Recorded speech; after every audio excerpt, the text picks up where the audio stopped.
Kemarin kita belajar tentang dongeng. Ada yang tahu apa itu dongeng? Ya. Cerita rakyat hayalan yang dibuat untuk menghibur dan memberi kesan moral. Benar tidak? Benar. Oke. Sebelum ibu memulai, ibu nak bertanya lagi nak ya? Ya, Bu. Apa itu alur? Apa nak?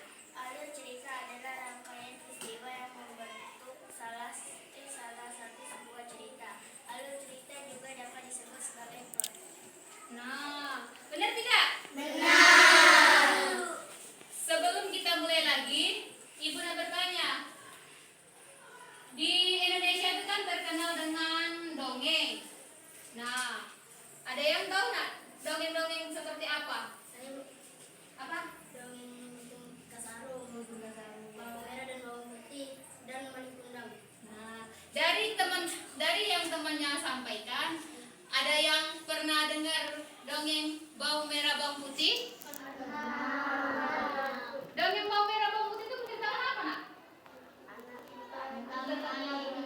Anak tiri dan anak kandung.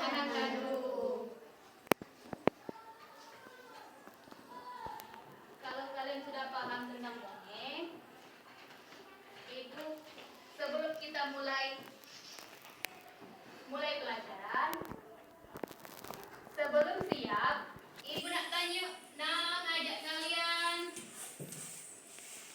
tepuk kreasi. Tepuk kreasi, tepuk kece.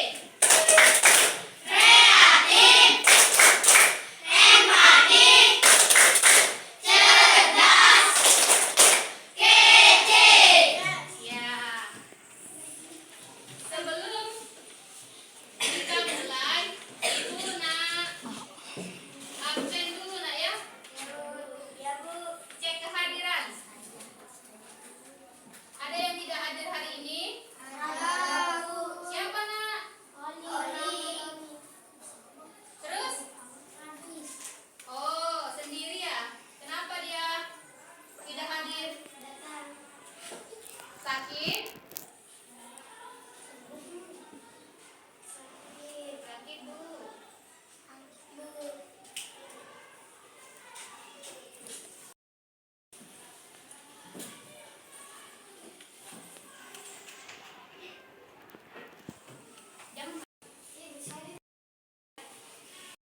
Sebelum kita mulai, ibu mau menjelaskan tentang dongeng.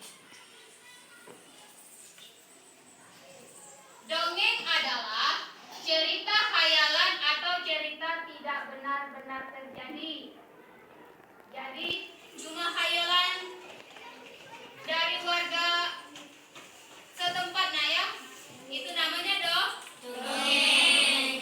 Dongeng biasanya dibacakan secara turun-temurun. Benar tidak? Benar. Bahkan ada yang dijadikan film atau sinetron. Itu Dongeng.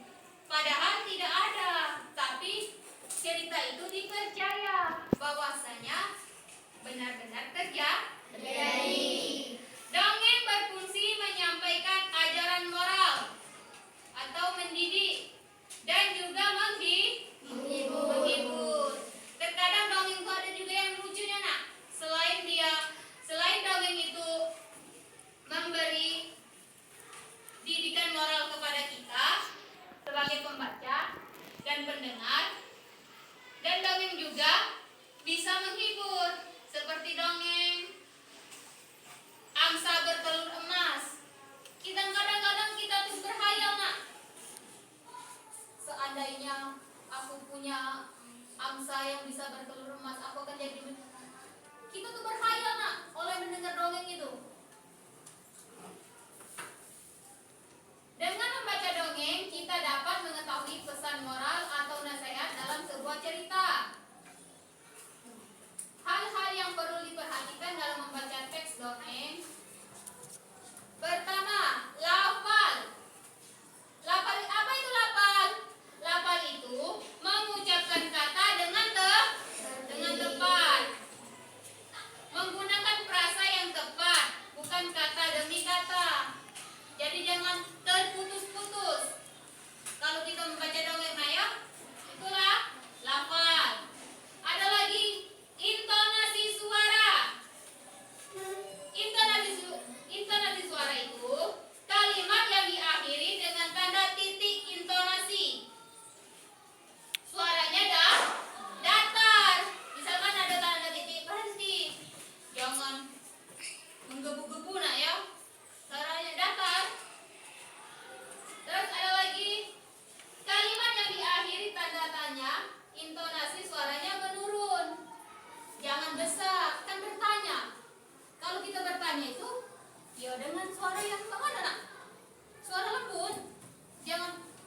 matanya yang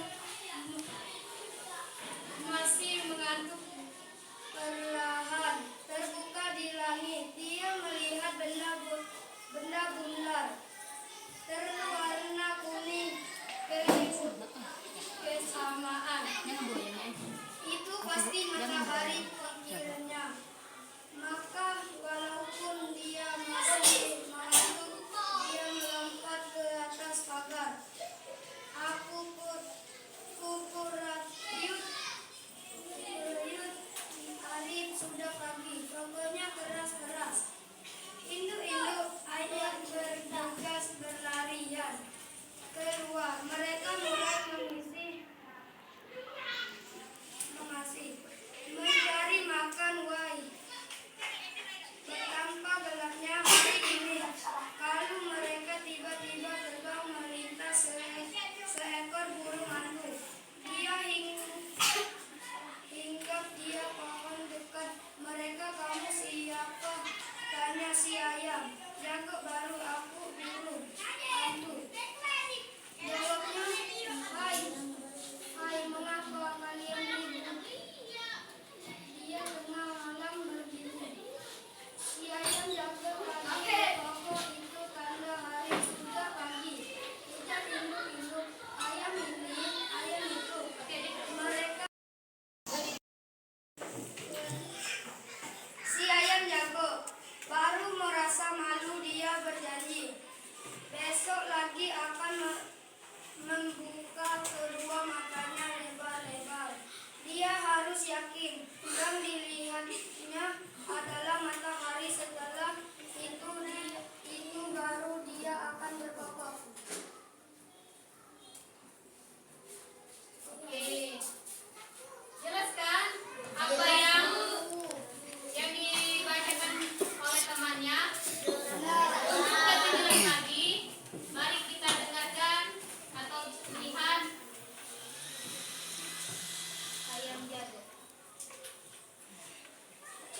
Ayam jago baru.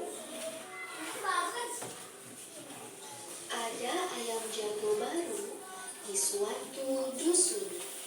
Dia datang dari kota yang jauh sekali.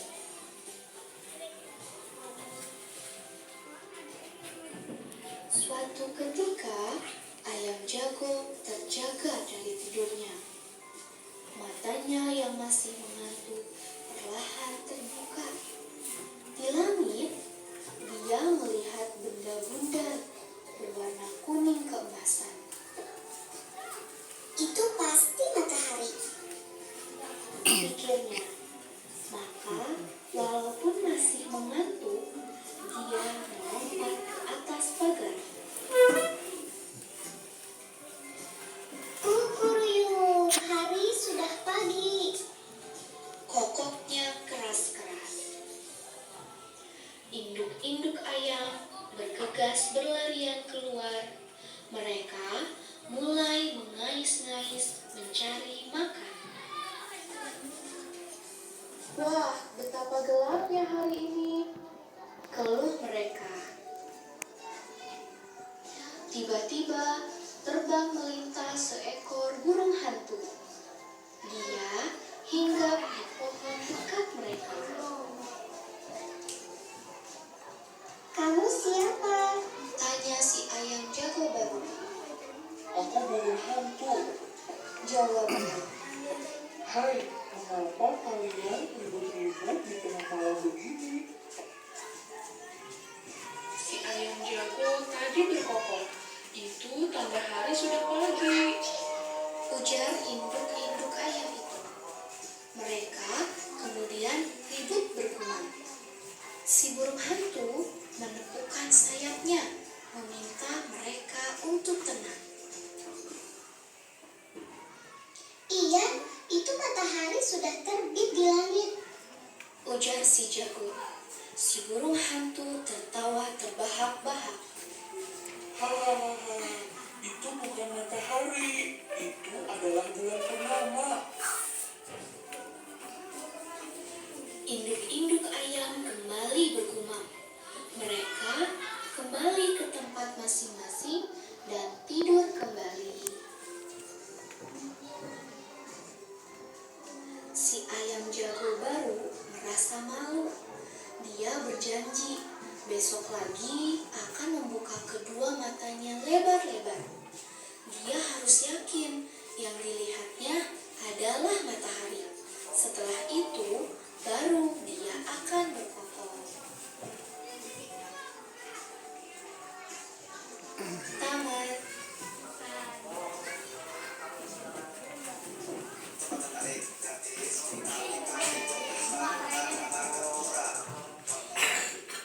Sekarang kan bisa disuap di rumah loh. Caranya apa, Bang? Dari video yang kalian lihat dan dengar, Ibu ada tugas kelompok. Berhubung kelompoknya sudah dibagi,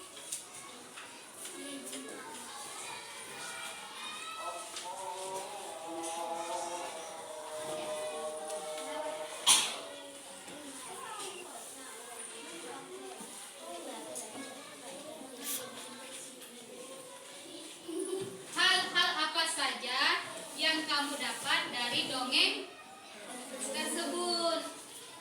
Tugas kelompok ya nak, itu satu kelompok, satu lembar.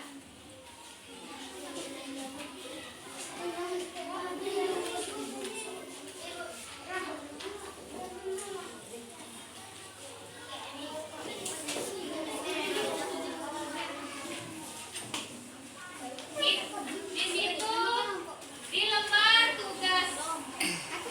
tugasnya atau lembar kerjanya ada nama kelompok. Nama kelompok itu kelompok 1, kelompok 2, kelompok 3, kelompok 4, kelompok 5. Itu diisi dengan angka tadi nak ya. Terus ada anggota kelompok. Kamu isi nama,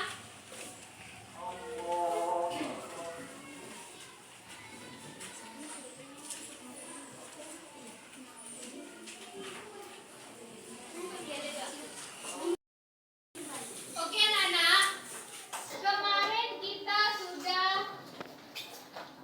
belajar penjumlahan. Ya, belajar tentang penjumlahan. Sekarang ibu tanya, 9 ditambah 6 itu ada berapa nak? 12. Berapa? 12. Berapa? 15. 15. Sekarang kita buktikan nak. 15 itu 9 ditambah 6. Ibu ada kartu 9 ditambah 6. Maju nak. Oke. 9 ditambah 6. 1, 2, 3, 4, 5, 6, 7, 8, 9. Ditambah berapa tadi nak? 6. 1, 2, 3, 4, 5, 6. Kalau penjumlahan biasa, ya ini 6, 9 ditambah 6 jumlahnya berapa nak tadi? 5. Ada 5 kita gabung kartunya. Ada 9, ada 6. Benar tidak? Benar. 6 itu 9 ditambah 6 itu 15. Kita hitung ya, kita jumlahkan.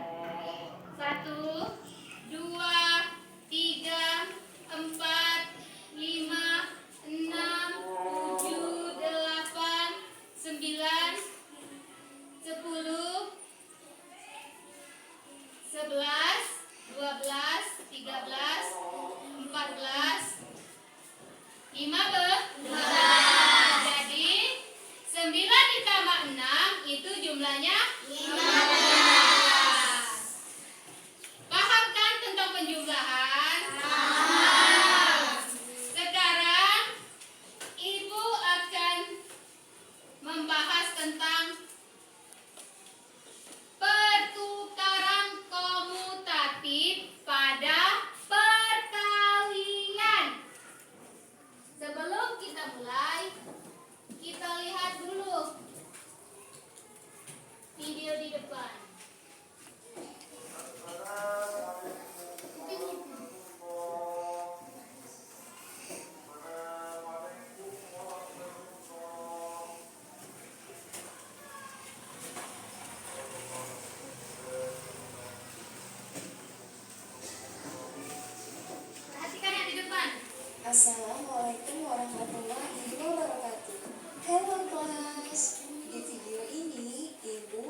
menjelaskan tentang sifat komutatif atau pertukaran pada perkalian materi tema 2 kelas 3 SD.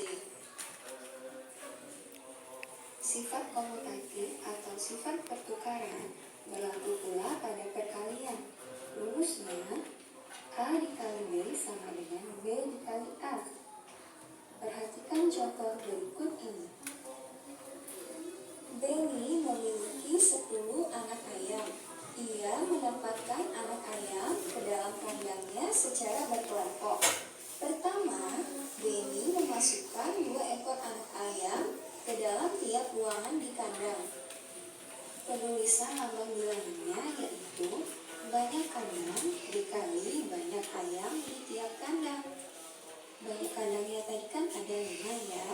Kemudian di tiap kandang ada 2 ayam. Maka 5 dikali 2 sama dengan 10. Kedua, Benny kemudian mengubah banyak anak ayam tiap kelompok menjadi 5 ekor. Nah, bagaimana ya penulisan lambang bilangannya? Caranya masih sama. Kita kalikan banyak kandang dikali banyak ayam di tiap kandang. Nah, sekarang kandangnya ada 2. Kemudian ayam di tiap kandang ada 5. Maka 2 dikali 5 sama dengan 10. Nah, hasilnya sama bukan? Disitulah berlaku sifat komutatif pada perkalian. Maka 5 dikali 2 sama dengan 2 dikali 5. Contoh selanjutnya, terdapat 6 buah kandang ayam. Masing-masing kandang berisi 2 ekor ayam. Bagaimana ya penulisan lambang bilangannya? Caranya masih sama, yaitu banyak kandang dikali banyak ayam di tiap kandang. Berarti 6 dikali 2 sama dengan 12. Sekarang kita coba tukar jumlah ayamnya ya. Kita kelompokkan 6 ayam di dalam 2 kandang. Bagaimana penulisan lambang bilangannya? Penulisan lambang bilangannya yaitu 2 dikali 6 sama dengan 12. Nah, hasilnya sama-sama 12 bukan? Berarti dapat kita buktikan bahwa apabila posisi bilangannya kita tukar, hasilnya akan tetap sama. Jadi, 6 dikali 2 sama dengan 2 dikali 6.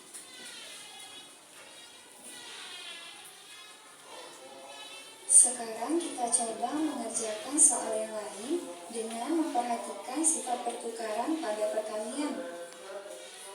7 dikali 5 sama dengan 5 dikali titik-titik. Angka berapa yang tepat untuk mengisi titik-titik tersebut? Kita menggunakan sifat pertukaran ya. Bilangan yang terdapat di depan akan ditulis di belakang. Bilangan yang di belakang akan ditulis di depan. Maka 7 dikali 5 sama dengan 5 dikali 7. Contoh kedua, 9 dikali 6 sama dengan titik-titik dikali 9. Angka berapa ya yang tepat untuk mengisi titik-titik tersebut? Iya, benar, 6. 9 dikali 6 sama dengan 6 dikali 9. Contoh selanjutnya, 10 dikali titik-titik sama dengan 4 dikali titik-titik. Jawabannya adalah 10 dikali 4 sama dengan 4 dikali 10. Contoh selanjutnya, 8 dikali titik-titik sama dengan 15 dikali titik-titik. Angka yang tepat untuk mengisi titik-titik tersebut adalah, ya benar, 15 dan 8. Jadi 8 dikali 15 sama dengan 15 dikali 8. Bagaimana? Mudah bukan?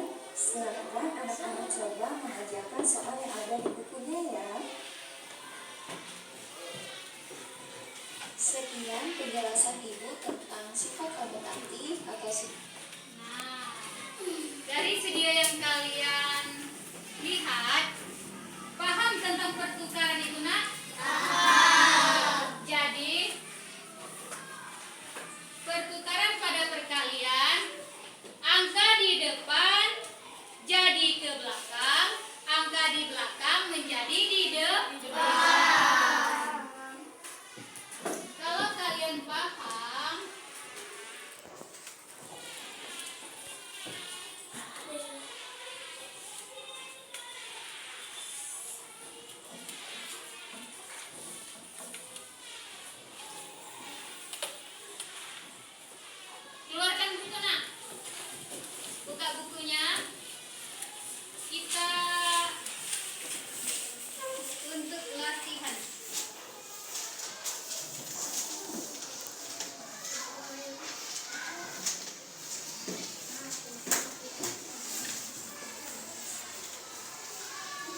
pelajaran kita hari ini, Ibu ingin periksa kuku.